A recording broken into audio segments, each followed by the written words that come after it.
구원과 심판의 두 추수라는 제목을 가지고 말씀 증거하도록 하겠습니다. 우리 제목을 함께 따라하겠습니다. 구원과 심판의 두 추수.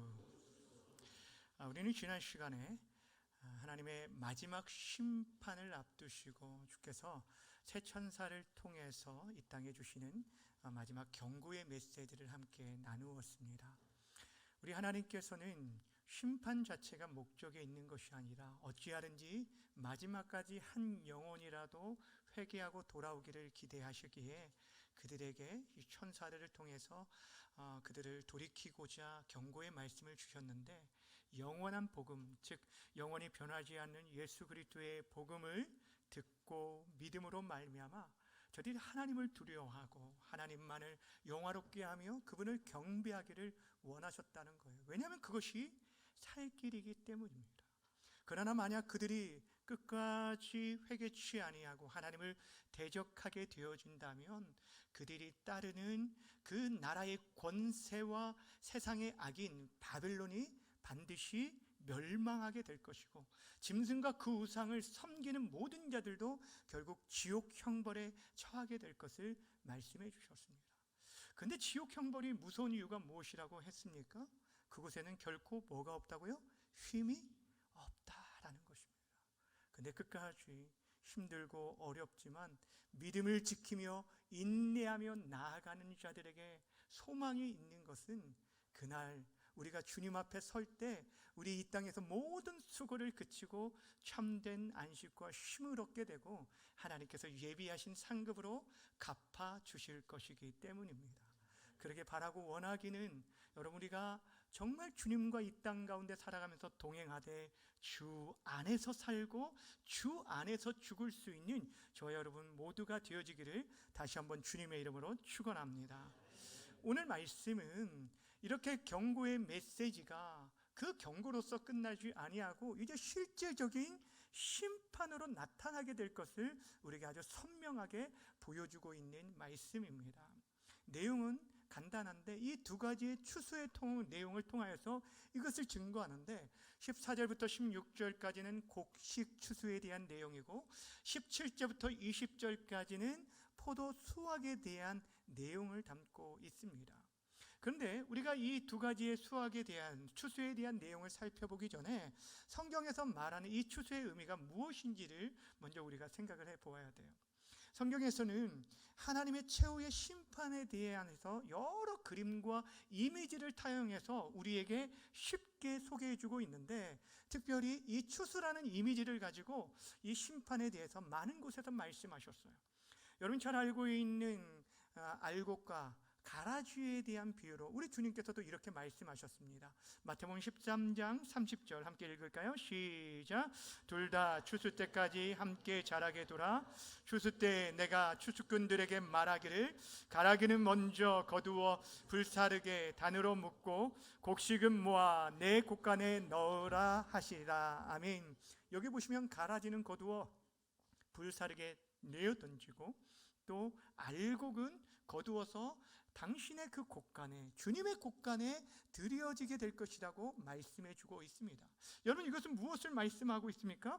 추수 때 알곡과 같이 하나님 앞에 곡간에 드려지는 천국에 들어갈 수 있는 구원받은 백성이 있을 것이며, 또한 가라지처럼 밖에 버려져 던져지고 불에 살라질 심판받을 자가 있을 것을 우리에게 말씀해 주고 있습니다.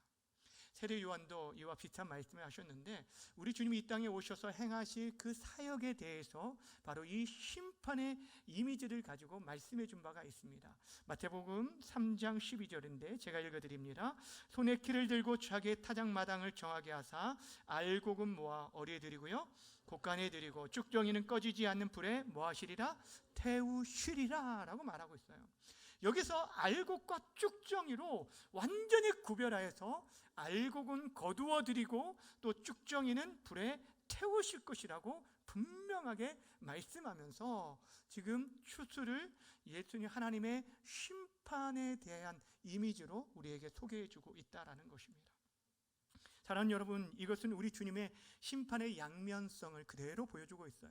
최후의 심판의 날, 이 날은 구원받은 주의 백성들에겐 기쁨의 날입니다. 택한 백성들은 구원받고 천국의 영생을 얻게 되어질 것이지만 반면에 심판받아 영원한 지옥의 형벌에 처할 자들이 있음을 분명히 말씀하고, 이 날은 선명한 구분과 구별과 심판이 있을 것을 우리에게 가르쳐주고 있습니다. 이것이 바로 오늘 본문의 말씀입니다. 그런 의미에서 오늘 우리가 이 본문을 통해서 최후의 심판을 실행하실 분이 과연 누구시며, 또 그 심판 가운데 끝까지 회개치 않는 자들이 처하게 될 그 심판의 무서움이 무엇인지를 함께 나누면서 주의 오실 날을 끼어 준비하며 살아가는 저와 여러분 모두가 되어지기를 주님의 이름으로 간절히 축원합니다. 먼저 곡식 추수를 살펴보려고 하는데, 오늘 14절에는 또 내가 보니라는 단어로 시작하는 것을 보게 됩니다. 여러분 13절 그 앞에서는 또 내가 들으니라고 하면서 사도 요한이 하나님께로부터 들은 말씀을 기록한 장면이 기록이 되어져 있죠. 여러분, 우리가 지금 보고 있는 이 요한계시록의 말씀은 사도 바울이 자신의 생각이나 어떤 상상에서 지어낸 어떤 판타지 소설 이야기가 결코 아닙니다. 하나님께서 친히 자기 백성, 당시 소아시아 7교회에 고통받고 있는 주의 사랑하는 성도들을 위로하고 그들에게 소망의 메시지를 주기 위해서 환상 가운데 요한에게 친히 찾아오셔서 그에게 보여주시고 들려주신 것을 사도 요한이 기록한 성경이에요. 장차 이루어지게 될 하나님의 계시의 말씀이라는 것입니다. 사랑하는 여러분, 이것은 우리에게도 마찬가지예요. 때로는 우리들이 내가 듣고 싶은 말씀만 들으려고 하고 내가 보고 싶은 것만 보려고 할 때가 있다는 거예요. 그런데 사랑하는 여러분, 중요한 것은 우리에게 그 어떤 말씀을 하시더라도 그 말씀이 하나님의 말씀이라면 있는 그대로 받아들일 수 있는 겸손함과 믿음이 우리 가운데 있어지기를 주님의 이름으로 부탁드립니다. 그럼 이제 14절 말씀을 함께 읽겠습니다. 시작.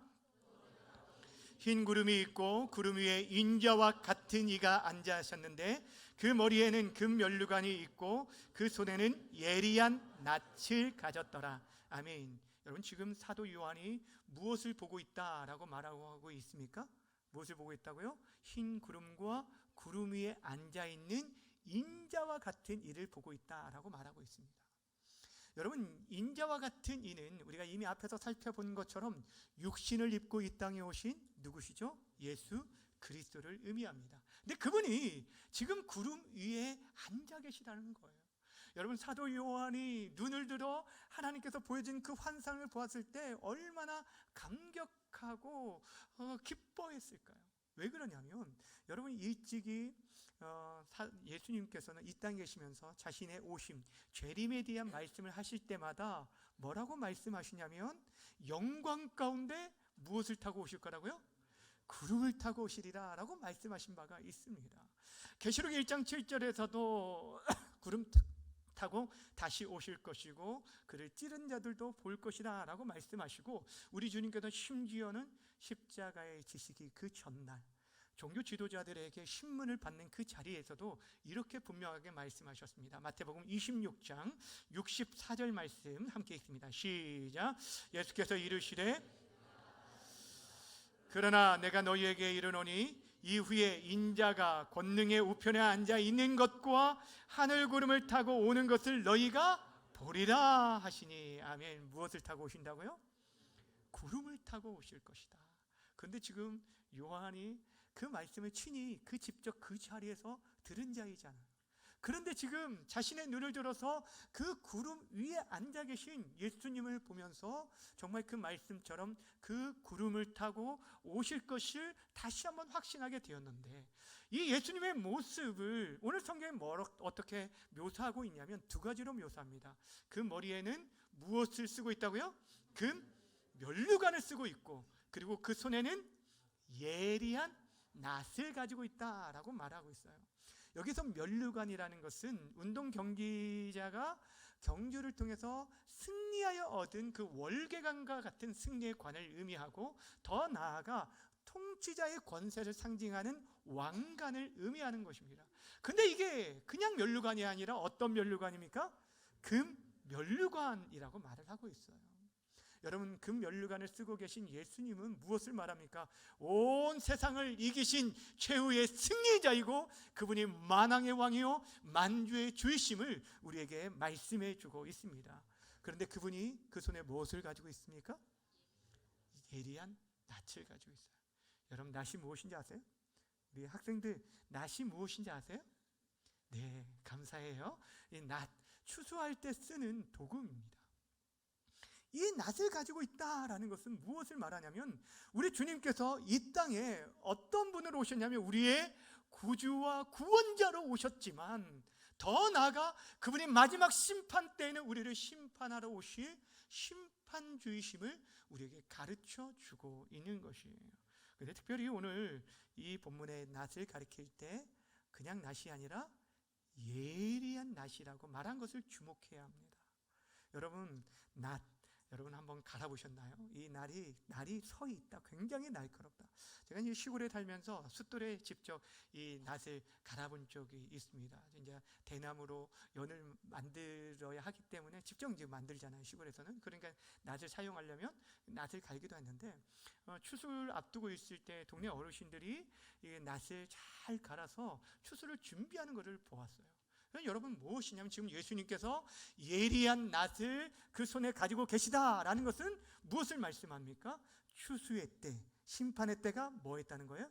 가까웠다, 임박했다라는 것을 말씀해 주고 있고, 또한 그 주님의 손에서 누구도 피할 수 없다는 것을 말씀해 주고 있는 것이에요.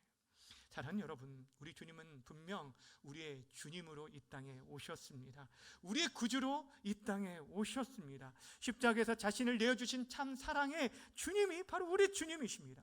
근데 그 주님이 다시 오시는 재림의 때에는 사도신경의 고백처럼 산자와 죽은 자를 뭐하러 오신다고요? 심판하러 오실 심판주이심을 믿으시길 바랍니다. 이렇게 예수님께서 그 손에 예리한 낫을 가지고 계시는데, 성전에 나온 한 천사가 예수님께 이렇게 청언하게 됩니다. 자, 화면을 보시고 15절 말씀 크게 함께 읽겠습니다. 시작. 성전으로부터 와와 구름 위에 앉은 이를 향하여 큰 음성으로 외쳐 이르되, 당신의 낫을 휘둘러 거두소서. 땅의 곡식이 다 익어 거둘 때가 이르렀음이니이다 하니. 무엇을 청원하고 있냐면 당신의 낫을 휘둘러 거두십시오.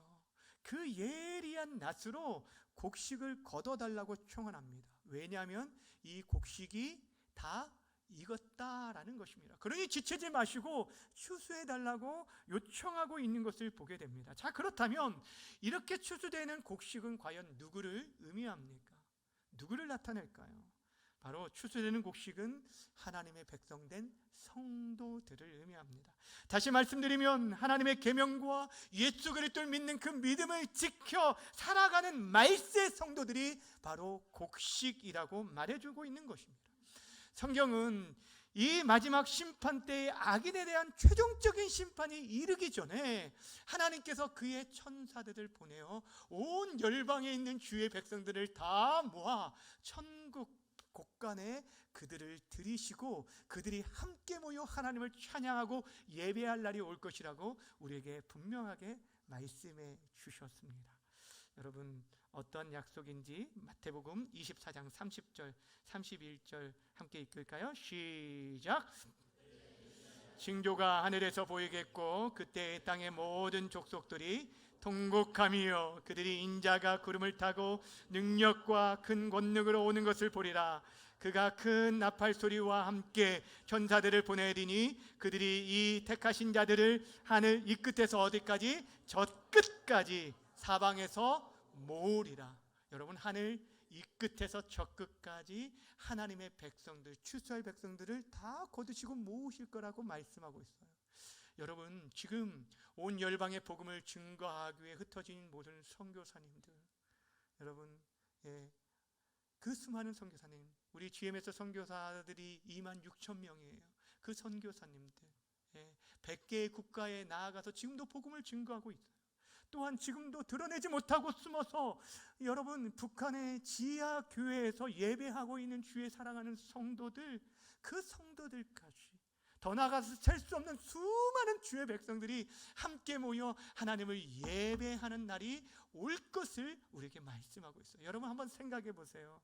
온 열방 국적과 모든 계층을 초월하여서 수많은 하나님의 백성들이 함께 모여 예배하는 그 광경 얼마나 영광스러울까요?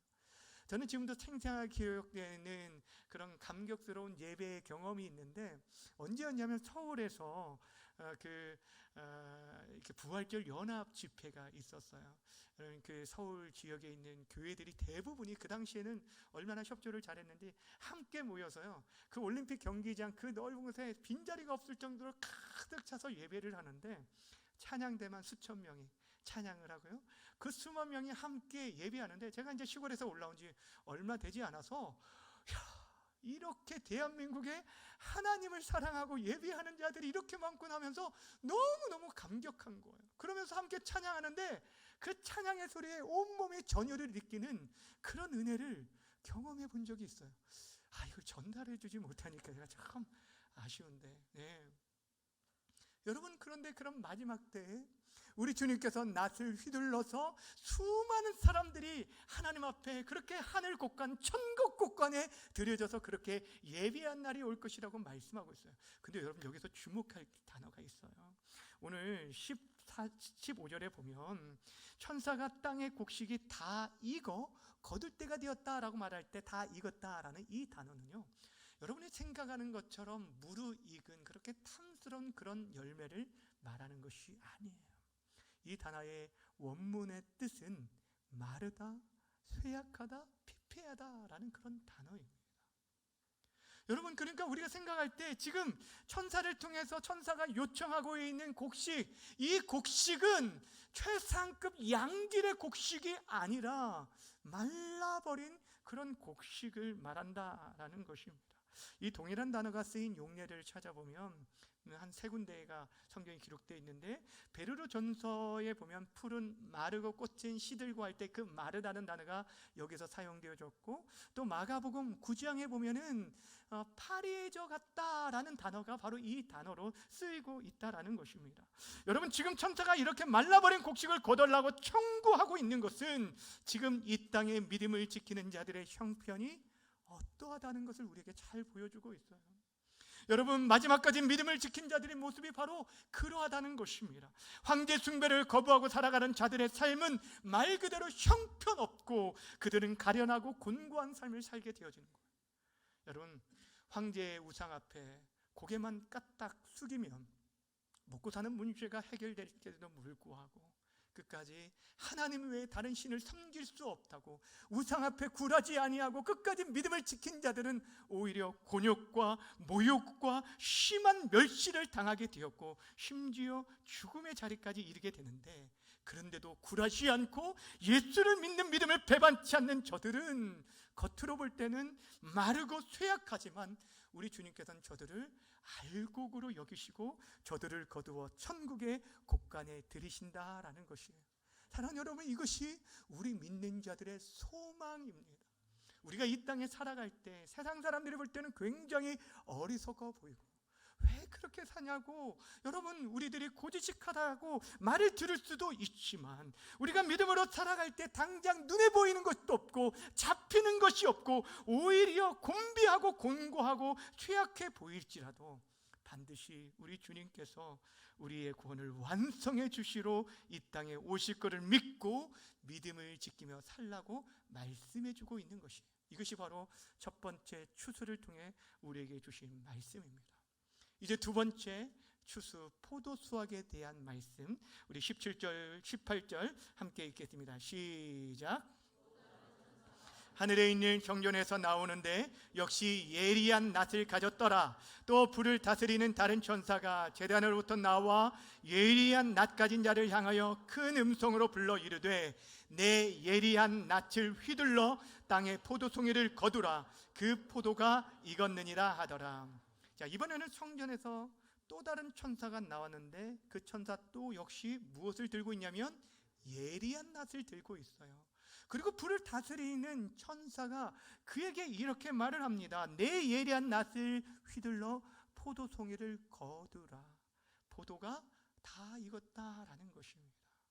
여러분, 여기까지만 보면 앞에 곡식 추수와 별다를 것이 전혀 없죠. 저 곡식이 익어서 거둘 것을 요청했고 포도송이가 익어서 거둘 것을 요청하고 있어요. 그런데 여기서 나오는 이 포도수확이 불신자에 대한 심판의 추수라는 것을 우리가 어떻게 알 수 있냐면 그 다음에 이어지는 19절의 말씀을 보면 알 수 있어요. 자, 여러분 19절에서 한번 발견해 보세요. 시작. 천사가 낯을 땅에 휘둘러 땅의 포도를 거두어 하나님의 진노의 포도주 틀에 뭐 했다? 던지매. 여러분, 지금 포도송이를 거두었는데 그것을 어디에 던지게 되었냐면 하나님의 진노의 큰 포도주 틀에 던졌다라고 말해주고 있습니다. 여기 포도송이가 바로 계속되는 하나님의 경고와 회개의 말씀에도 불구하고 복음을 거절하는 바로 불신자들에 대한 말씀입니다. 하나님 없이 살아가려고 하고 마귀의 권세에 굴복하며 세상의 가치를 따라 살면서 주님의 교회와 성도를 박해하는 저들이 어떠한 심판을 받게 될 것인지 오늘 본문은 바로 이 포도주를 만드는 그 과정에 빗대어서 그 심판이 얼마나 크고 두려운지를 보여주고 있습니다. 여러분, 우리들이 알고 있지, 이스라엘이라는 나라는 물이 굉장히 귀한 나라입니다. 그것에는 마실 물, 또 그 물도 석회질에 섞여 있기 때문에 그대로 먹을 수 없어서 이것을 포도즙과 섞어서 이 포도주로 이렇게 일상적으로 그렇게 마셨는데, 그러다 보니까 이스라엘 백성들은 이 포도주를 만드는 그 과정을 너무너무 잘 알고 있어요. 여러분, 포도송이를 포도주 틀에 가득 채우게 됩니다. 그러면은 그 위에 사람들이 올라가서 발로 지근지근 밟아요.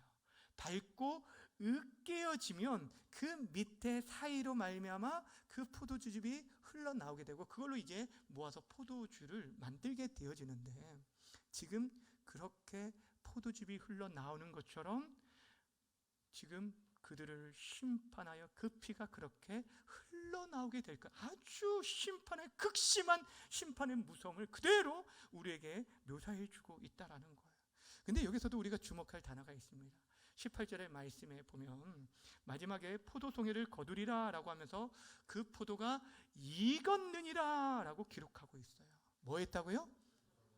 여기서 익었다라는 이 단어가, 여러분, 앞에서 곡식이 익었다라는 단어와 똑같을까요? 다를까요? 제가 왜 물어볼까요? 똑같으면 안 물어보죠. 네. 앞에서 나오는 익은 곡식이 익었다라고 할 때는 이거는 마르다, 또한 쇠약하다, 파리하다라는 단어인데, 여기서 나오는 익었다라는 것은 말 그대로 굉장히 최고의 상품, 정말 탐스럽고 풍성한 열매를 맺는 그런 상태를 말하는 것입니다. 여러분, 그런데 그렇게 탐스럽게 무르익은 그 포도송이를 포도주 틀에 던져 넣어 심판하게 될 것을 말씀하고 있어요. 여러분, 지금 이 잘 익은 포도송이가 누구라고요? 하나님을 인정하지 않고 세속적인 가치관을 따라 살아가는 불신자들을 말한다고 말씀드렸어요. 때로는요, 세상 눈으로 볼 때 저들의 포도송이가 너무너무 탐스럽고 아름답게 맺혀져서 사람들의 부러움의 대상이 되기도 합니다. 사실 우리 그리스도인들이 믿음으로 살아가는 데 있어서 가끔 회의감에 빠질 때가 이런 때가 아닙니까? 우리는 나름대로 믿음으로 살아간다고, 손해를 보더라도 좀 어려움을 당한다 해도 정직하고 진실하게 믿음을 쫓아 거룩하게 이 세상에 굴복하지 않고 살아가려고 하는데, 오히려 그렇게 믿음을 지키고 정직하게 살아간 결과가 좋지 않을 때가 있어요. 억울한 일을 당할 때가 있어요. 우리 삶은 더 공고하고 어려움을 당할 때가 있다라는 것입니다. 몸부림을 치며 믿음으로 살아가는데도 불구하고 시간이 지날수록 우리의 삶이 더 공고해질 때가 있어요. 근데 반대로 하나님을 대적하고 세상의 가치를 따라 자기 자신만을 위해 살아가면서 거짓과 불의를 행하며 살아가는데도 불구하고 저들은 망하지도 않아요. 하는 것마다 잘 되고 출세하고 성공하는 것처럼 보일 때 우리 안에 어떤 마음이 듭니까? 아니, 우리가 이렇게 믿음을 지킨 결과가 이것인가? 이렇게 끝까지 믿음으로 살아갈 이유가 무엇인가? 라는 그런 회의감에 빠질 때가 있다라는 것입니다. 그래서 사랑하는 여러분, 기억하시길 바랍니다. 하나님께서 반드시 예리한 낫으로 하나님 없이 살아가는 저들을, 그 포도송이를 치시고 그들을 진노의 포도주 틀에 던져 넣어 심판하실 때가 있다라는 거예요. 그날에는 그 어떠한 자비도 국률도 없는 완전하고 철저한 심판이 이루어질 것을 성경은 우리에게 말씀해 주고 있어요. 20절 말씀을 함께 읽어볼까요? 자, 20절, 자, 화면을 보시고 함께 큰 소리로 읽겠습니다. 시작. 닿았고 1600 스타디온에 퍼졌더라. 지금 어디서 포도주 틀이 밟힌다고 말하고 있냐면 성 밖에서. 이것을 주목하시기 바랍니다. 여러분, 성 밖, 당시 여러분이 이 예루살렘 성도 마찬가지였지만 그 성 안에는 시체도 들어올 수가 없었죠. 예, 그렇죠. 그리고 나병에 걸렸어도 이 성 밖에 거할 수밖에 없지. 이 성 밖은 하나님의 보호를 받을 수 없는 하나님의 심판과 저주의 상징이 바로 이 성 밖을 말하는 거예요. 지금 이들이 바로 성 밖에 버려져서 그곳에서 밟히게 되어질 것을 말씀하고 있고, 그때 나오는 피가 얼마나 넓게 퍼지게 될 것을 말하고 있냐면 그 피가 말 굴레까지 닿았고 1600 스타디온에 퍼졌다라고 말을 합니다. 여러분, 말 굴레가 뭔지 아시죠? 말 머리에 씌우는 그 말 고피, 예, 그것을 말합니다. 그러니까 지금 피가 강같이 흘러서 어떻게 흘렀다고 하는 거예요? 어디 높이까지? 말 머리에까지 그렇게 높이 흐르게 되었고, 어디까지 퍼졌다고 말하면 1600 스타디온. 여러분, 1스타디온이 192m입니다. 거기에 1600을 곱하면 얼마나 나올까요? 예, 약 300km가 나와요. 여러분, 이 300km는 이스라엘의 최북단부터 최남단까지의 거리를 말합니다.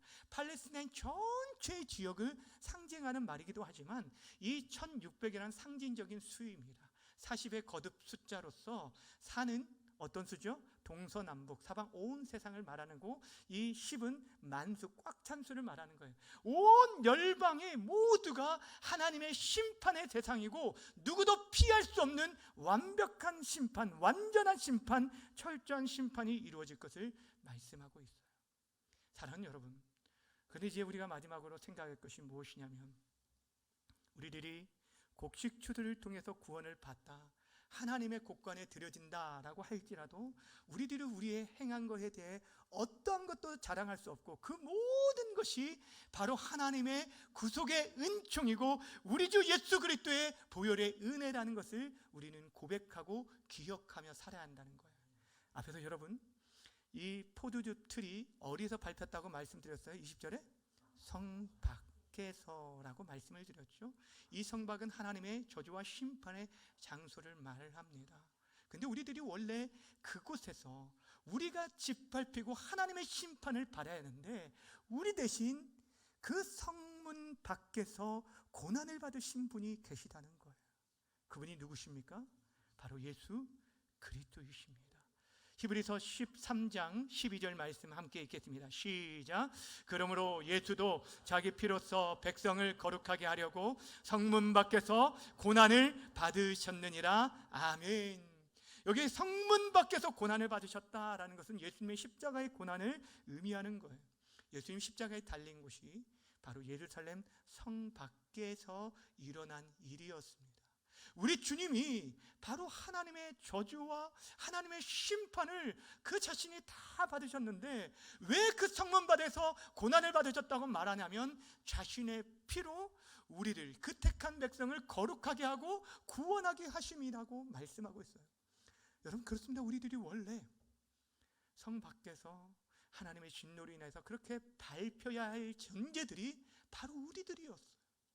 우리들이 그렇게 밟히고 죽어 마땅한 존재들이었는데도 불구하고 우리 주님께서 우리를 대신하여 자신을 밟히시고 자신이 조롱받으시고 침뱉음과 모든 멸시를 다 대신 받으심으로 우리가 성 밖에 있는 인생들이 성 안에 들어와서 그 안에서 참된 자유와 평안을 누리고 이제는 하나님의 그 보호자의 앞으로 나아갈 수 있는 그런 담력을 얻게 만드셨다라는 것입니다. 그렇게 사랑하는 여러분, 우리의 죄의 문제를 대신 지시고 주님께서 친히 그 모든 일들을 이루셨기에 우리가 구원받은 것에 대해서 우리의 의를, 우리의 어떠한 공로를 자랑할 수 있겠습니까? 그럴 수 없다라는 거예요. 다만 구속하신 그 은혜에 대해 일평생 감사하며 찬양하며 살아가는 삶, 그것이 바로 우리 그리스도인들의 삶이라는 것입니다. 주 안에 사랑하는 여러분, 오늘 본문의 말씀이 결국 우리에게 무엇을 말씀합니까? 마지막 최후의 심판이 반드시 온다라는 거예요. 그날은 지금 가까이 왔다라는 거예요. 우리 모두가 하나님 앞에 서야 할 때가 반드시 오게 되어짐을 믿고 깨어 준비하라는 것입니다. 또한 그 날에는 구원과 심판, 이 분명한 구분이 있다는 거예요. 그 사이에 그 어떤 중간 지대도 없어요. 여러분, 하나님과 세상 적당히 함께 겸하여 섬길 수 없다는 거예요. 그날에는 여러분이 정말 믿음으로 살아간 자들, 내가 주여 주여 하는 자마다 천국에 들어갈 것이 아니라고 우리 주님께서 말씀하셨죠. 그날에 정말 믿음으로 살아가는 자들만이 천국의 영광을 누리게 될 것이고, 그렇지 않는 자들은 지옥의 형벌에 처하게 될 것을 우리에게 분명하게 말씀해 주고 있습니다. 양과 염소가 나뉘듯이 구원과 심판으로 완전히 구분될 것이기에 우리가 정신을 차리고 깨어 그날을 준비할 것을 말씀해 주고 있습니다. 왜냐하면 그 심판은 최종적인 심판이고 영원한 그런 판결이기 때문입니다. 그러기에 당장 눈앞에 보이는 어떤 그런 화려한 세상의 권세에 따라가고 거짓에 미혹되어서 물질의 욕심과 육신의 정욕과 안목의 정욕과 이생의 자랑을 쫓아 살아갈 것이 아니라 정말 영원한 생명을 쫓아 살아가는 자들이 되어주시기를 바랍니다. 우리를 대신하여서 성문 밖에서 고난당하신 예수님을 우리가 믿는다면 우리 모두는 영원한 천국의 생명을 누릴 뿐 아니라 주님과 함께 영원히 왕노릇하게 될 것이고, 반대로 끝까지 복음을 거절하는 자들은 성 밖에 버려져 비참한 최후를 맞게 되어질 것입니다. 그렇게 사랑하는 여러분, 바라고 원하기는 예수 그리스도를 믿는 그 믿음만이 무엇이라고요? 예수 그리스도를 믿는 그 믿음만이 영원한 심판에서 우리가 벗어나게 되고 우리가 사망에서 생명으로 옮겨지게 된다라는 사실을 기억하면서 끝까지 우리 주 예수 그리스도의 복음을 붙들고 주님의 십자가의 복음만을 자랑하며 살아갈 수 있는 우리 모든 성도들 다 되시기를 주님의 이름으로 간절히 축원합니다. 함께 우리 찬양하며 기도하며 나아가겠습니다. 주님 다시 오실 때까지 나는 이 길을 가리라 라는 이 찬양입니다. 그 찬양 보면 내 사모하는 주님, 온 세상 구주시고 내 사모하는 주님이 영광의 왕이십니다. 내가 일평생 따르고 섬겨야 할 분 바로 우리 주님이십니다. 세상 모든 사람들이 걸어가는 그들이 이 길이 옳다라고 말하면서 모두가 이 길로 걸어간다고 다들 이렇게 살아라고 하면서 우리에게 미혹하고 있지만 그 넓은 길이 아니라 이 길이 좁은 길일지라도, 이 길이 험난하고 고난의 길일지라도 이 길이 생명의 길이라면 그 길을 걸어갈 수 있는 우리 모두가 되어졌으면 좋겠습니다. 우리 같이 찬양하며 나갑니다.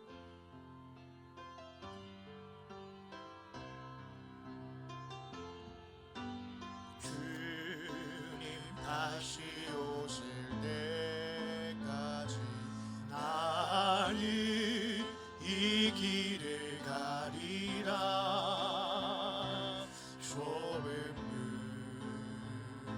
좁은 길 나의 십자가 지고 나의 십자가 지고 나의 가는 이 길 끝에서 나의 가는 우리 가는 그 길 끝에서 우리는 주님을 볼 겁니다. 나는 주님을 보리라. 영광에 내 주님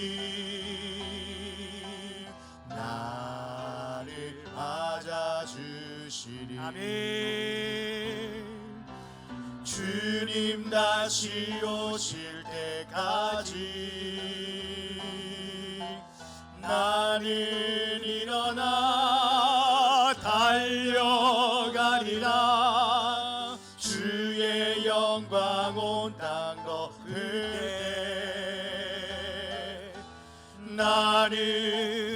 일어나 노래하리. 내 사모하는 주님 온 세상 구주시라. 내 사모하는 주님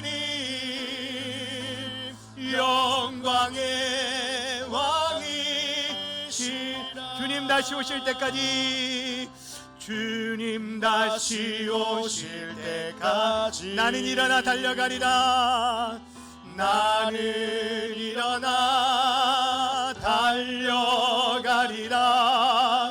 주의 영광 온 땅 덮을 때 나는 일어나 노래하리. 내 사모하는 주님 온 세상 구주시라. 내 사모하는 주님 영광의 왕이시라.